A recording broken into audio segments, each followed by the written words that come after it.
Hi, I'm Billy, and this is Unlock Your Child's Full Potential podcast, where we equip parents with practical ideas on how to nurture their children's best selves.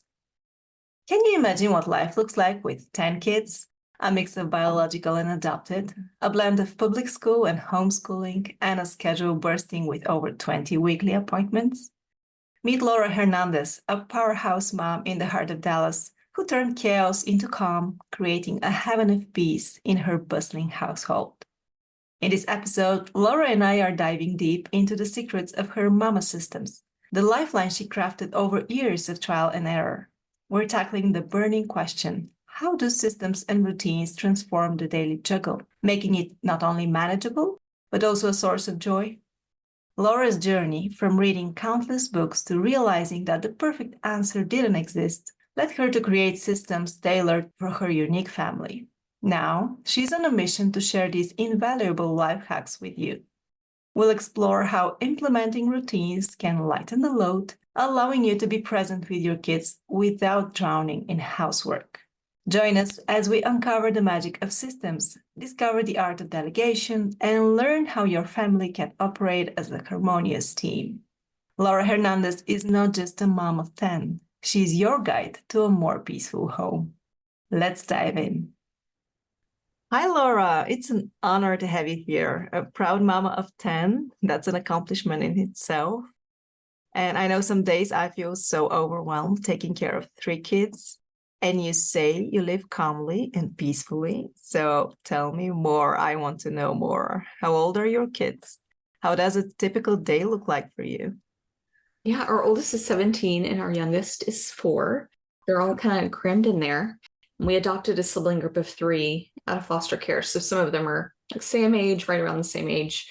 We have a little cohort of people that are about the same age. So it makes for exciting all the time, right? We have learned how to get out of that survival mode because so much of what we lived when they first came to live with us was survival. And I finally realized, you know what, we can't live this way. And so I had to put some systems in place. But like so many, I'm sure, I've tried to put things in place that worked for other moms, and it didn't work for us because our family was so unique. And what I've learned is that every family is so unique. You could say like, okay, anybody with 3 kids, you can put this into place. But really, your personality, your schedule, your husband's schedule, your kids' temperaments, whether they're at school or at home, like all these different nuances make you and your family so unique and make that system not valid for you. So I've learned instead that trying to fit systems into our lives is creating systems around our lives. And the process that we walk through is kind of the same with everybody, figuring out what makes you and your family tick, what your gifts are, what your abilities are, what things can we get rid of. I love systems and routines.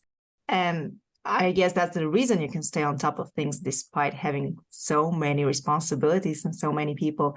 Yeah, I think that it's really important to figure out what is important to you, because you could be trying to stick things into your routine that everybody else has or that you desire to have, and it's not all fitting in there because something's got to give, right? And so we really have to prioritize what we want to make happen and what we want to matter. And so an example of this for me is I love my morning time. Like I've learned that if I don't have time by myself in the morning, the whole day just kind of goes awry. I start off in a bad mood.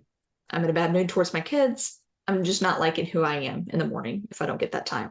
And so what I've learned is that that time really starts at 5 o'clock the night before, because I need, when I wake up, for the house to be picked up. I don't like walking out and having stuff everywhere. It stresses me out. I need the coffee to be made when I walk out. I need kids to be ready for school, like they have all their stuff ready, so we're not like scrounging around. And like, I don't want to get up from having my coffee to have to go find a shoe, right? Like I don't want to be searching the house for a shoe.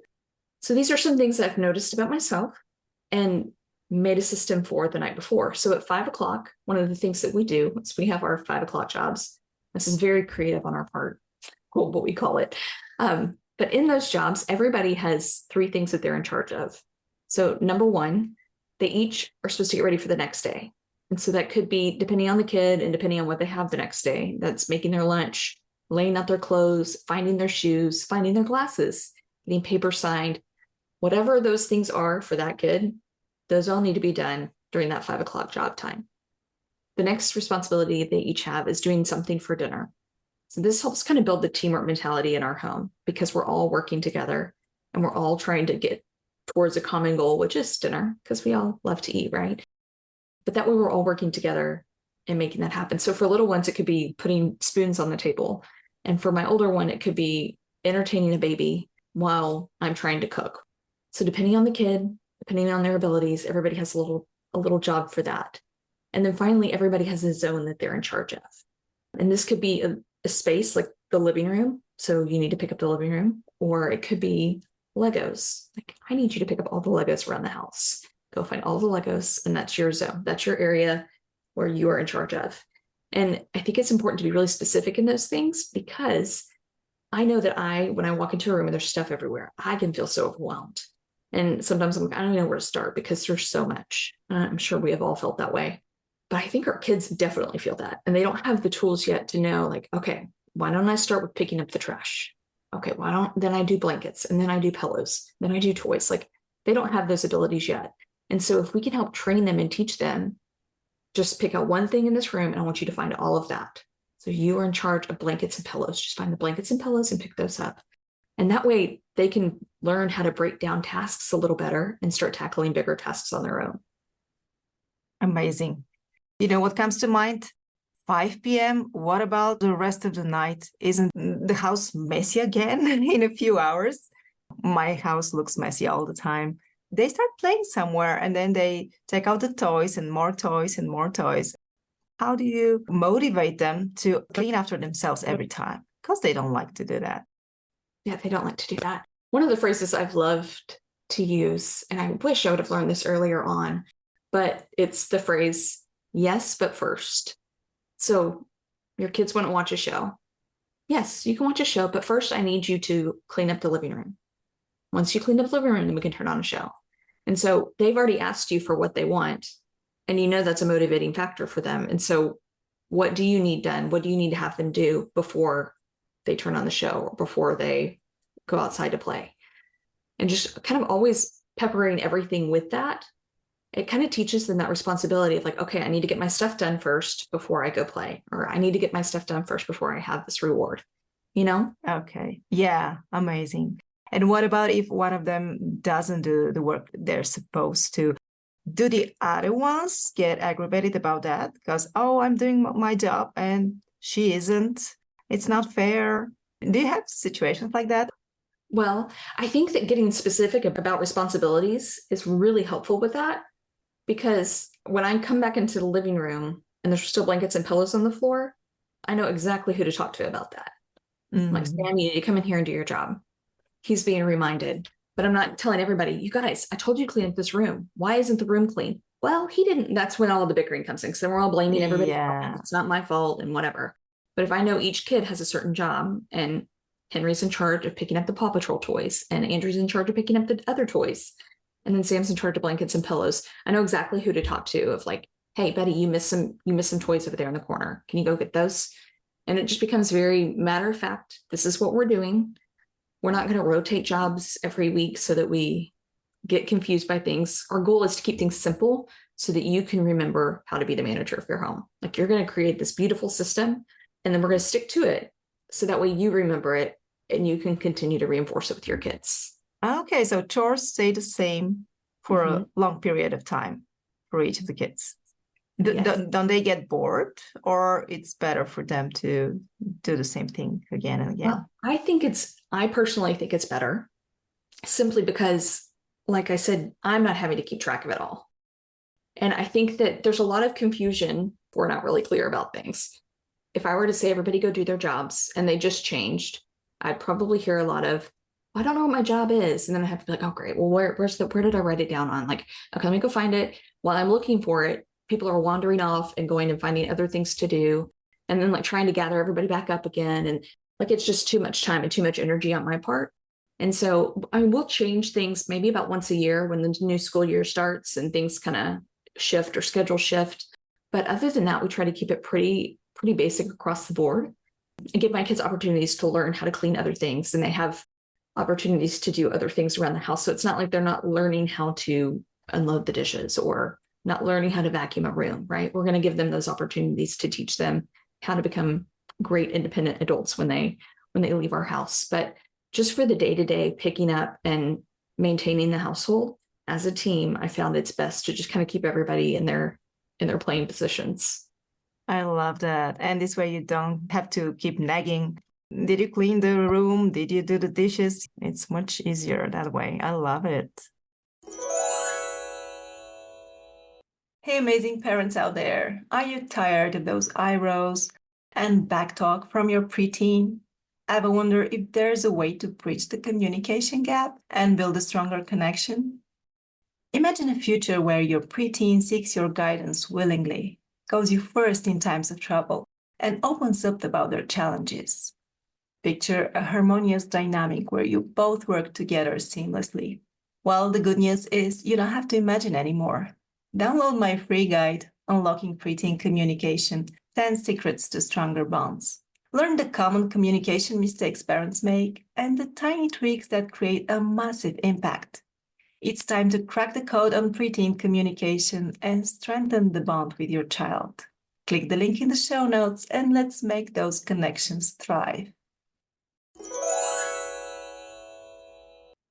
What about your routines? Because I have a few in place that help me stay organized, like always doing laundry in the evening.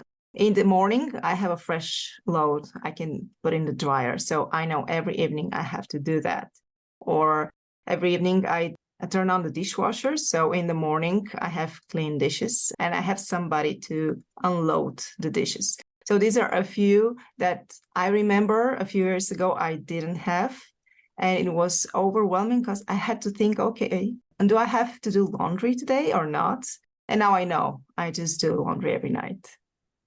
I love that. Yeah, I love taking out that decision fatigue factor and kind of how I define systems in and of themselves or anything that can take the brain work off of us as moms, because we have so much going on in our minds all the time and we're keeping up with so much. And so anything that we can assign to a day, assign to a time of day, that's amazing. That's a system. Or anything that we can take off our plate altogether and automate it, like through a schedule or a routine or anything like that. That's a system because it's taking it off of your plate. You're not having to sit there and think, what am I supposed to be doing today? I thought I was going to do this, but you know what? The floors look really gross. So I probably need to mop those. Like there's just so much all the time in our heads. But if I know, hey, on Friday, that's when I'm going to do my deep cleaning, it's spoken for. I don't need to worry about it the rest of the week. Like we can do our pickup and our cleaning, like day-to-day stuff, but the deep cleaning stuff is happening on Friday.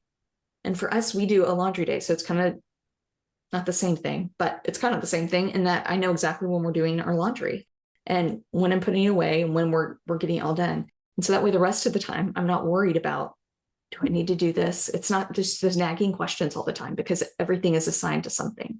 Do you have to write it down or it's just set up and you'll remember? Yeah, I think that because we've been doing it for so long, I just remember. But at first, we wrote everything down and had everything written out.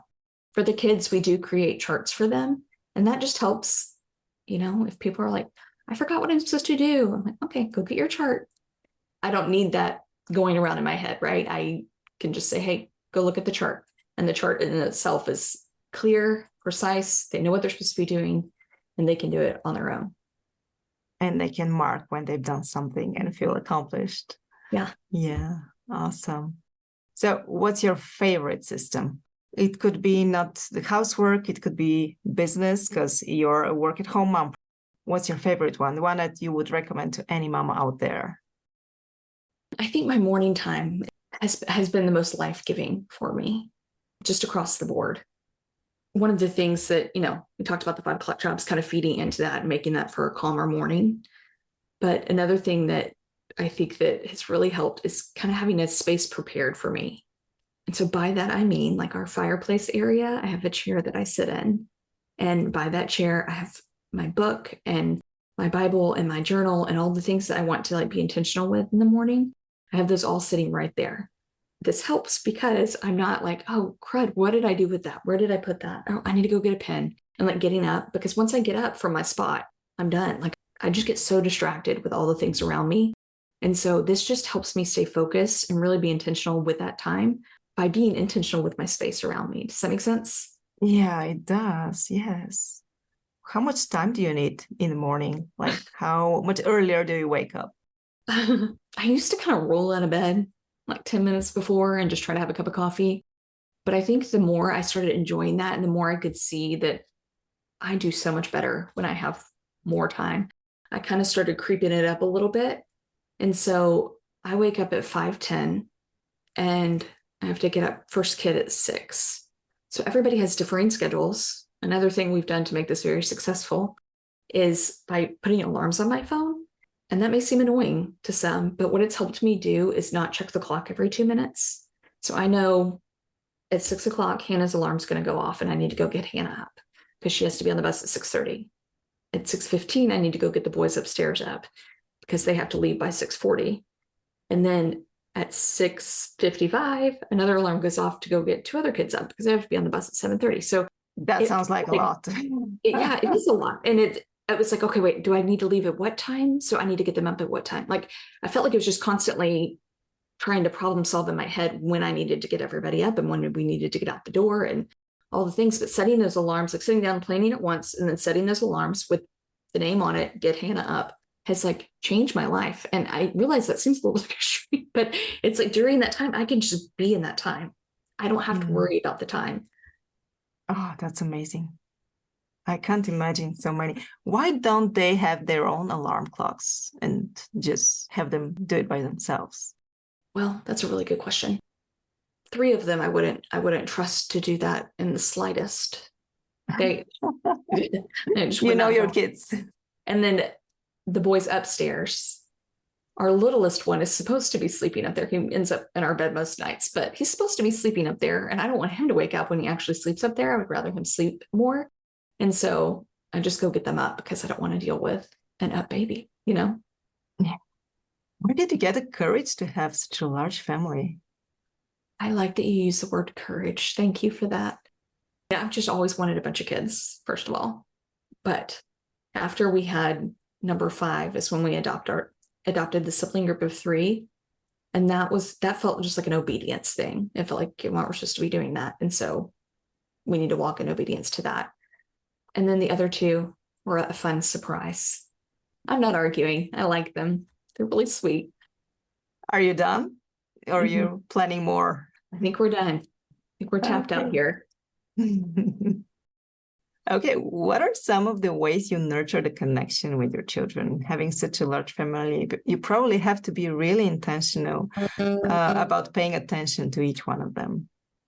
Yeah, I think being a student of my kids has been one of the best ways to do that, and learning like how they feel loved and how they feel connected to you, and kind of paying attention to their little cues of what they need and when they need it. Let's take Benjamin, for example. Sweet boy will come over and start rubbing my back when he needs to be loved on. And so I'll be like, come snuggle with me. Let's read a book. Like, he's physical touch, loves that quality time. And so I can just kind of tell whenever he's kind of aching for that. And so we'll just stop what we're doing and take that moment to do that. Some of the other ones, you can tell that they're needing some quality time just by their meltdowns and their attitudes. That does not feel logical to me always, because I'm like, I don't want to hang out with you because you're acting like it, you know? But I think knowing that about them and then knowing how to kind of feed their little souls despite that, I think has been a really good lesson for me to learn. What about if a few of them need you at the same time? I mean, I have a very large lap. So there's a lot of snuggling. There's a lot of reading books. We can sit and watch a show and snuggle on the couch and like a little mother hen, just taking them all under her wing. We do that a lot. Or we play games. I feel like playing games is really good, easy. Everybody can be involved. I think that's how we make that happen. What's your favorite game? I love Ticket to Ride, but only our bigger kids can play that. We're working on Uno with a 4-year-old, but everybody else can play Uno. And so I think that's my favorite because everybody can play. And do they get together well with one another? Or there are some teams forming between them? Yeah, I think it depends on the day. It's really interesting how it all plays out and how they kind of group together. Because some days they'll play really well with Hannah. And then other days, she's the only, my oldest is a girl, but she's 17. And so then there's 8 boys and 2 girls. And so there's a lot of little boys and then Hannah. And the sweet girl, she gets left out a lot. So it depends on the day with like how they're feeling about her and how inclusive they are of her. So there's a lot of trying to referee that whenever they're not being loving brothers like they should be. And do you have some special way of handling conflicts, like letting them figure it out by themselves, or just being present and keeping the peace? Do you have some kind of approach? Yeah, I think that's very dependent on the child. We try for the most part to let them work it out by themselves, because I think that's life. We want them to learn and have those tools, right? And so then kind of our next step of like, have you tried to work it out by yourself? Okay, then you can come ask for help. And so then we'll try to help them resolve it and deal with whatever it is. If it's something that I can hear from the other room and I know exactly, like there's 2 in particular that I'm like, I know without a shadow of a doubt, if one kid's crying, I know exactly who did it. I know, like, you know, your kids, right? And so I think that with those cases, I'll typically just call that kid in and say, you need you to come here. We need to talk. And we have to talk through it once again. And are you able always to keep your calm in those triggering moments? Are you able to hold it together and be calm, explaining to them how they're supposed to act? Yeah, I think for the most part. And I think that just because I've been practicing, so I also have a problem where I can't, people talk about like yelling. People talk about yelling at their kids. My voice, I can't yell.